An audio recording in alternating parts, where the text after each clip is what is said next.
Hi, Frank Pankowski here to talk about teaching literature in the second language classroom. Welcome to the three-part series I prepared on teaching literature in the second language classroom. And in today's episode, I want to talk about why teaching literature is so important. In the second episode, I want to talk about what kinds of literature to teach, and in the final third episodes, I want to talk about some of the ways I teach literature in my own classroom. So as I sit here in my garden, and as I look ahead to my teaching in August, I came across a book in my library called Literature in the Language Classroom by Colley and Slater. And it really got me excited again about teaching language and literature to my upper, intermediate, and advanced students, so non-native speakers of English, at the College of Saint Laurent in Montreal, where I teach. So in today's piece, I want to talk to you about why teaching literature in the second language classroom is so captivating for me and my students.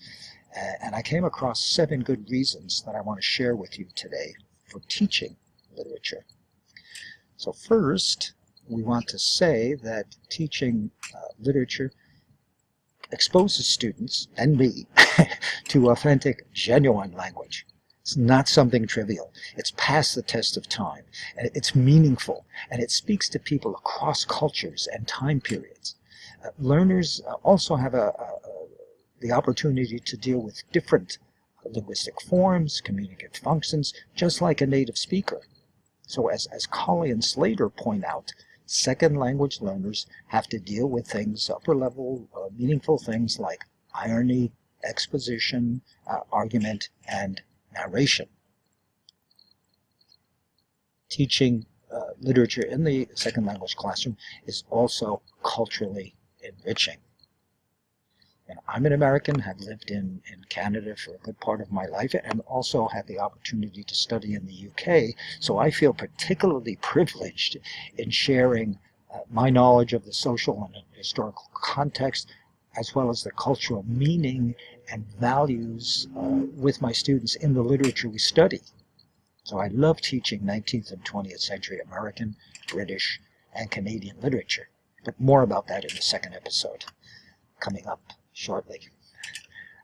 Next, language focused.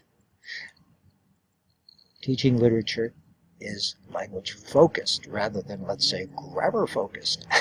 Colley and Slater point out that literature increases readers' receptive vocabulary through extensive reading and provides a rich content for new vocabulary and language structures. It also helps learners with writing skills too, and it gives readers practice in forming different kinds of sentences, using different structures, and using different ways of connecting ideas. Reading literature also promotes oral work. In the third episode, I'll share with you some of the speaking and writing activities that I like to use in connection with watching a movie based on a novel. That really gets me excited. Next, engaging. Second language learners are engaged. It gives learners personally involved, it gets them personally involved in the stories they read. You may say that learners inhabit the text as they focus on, let's say, the development of the story. And they often relate to one or more characters as the characters experience emotional turmoil, and they, the students themselves, learners, share in that turmoil. Next, real-world centered. Teaching literature often puts learners in real-life problem situations. And when learners put themselves in the stories, in the shoes, of the characters, they practice their creativity and imagination in trying to solve these problems. Universality. Teaching literature in the second language classroom deals with universal themes that all human beings experience. Love, friendship, prejudice, revenge, for example. Themes that always capture the imagination of my students. Finally, teaching literature in the language classroom, second language class, is motivating. If a piece of literature is well chosen, learners relish reading the story to its conclusion.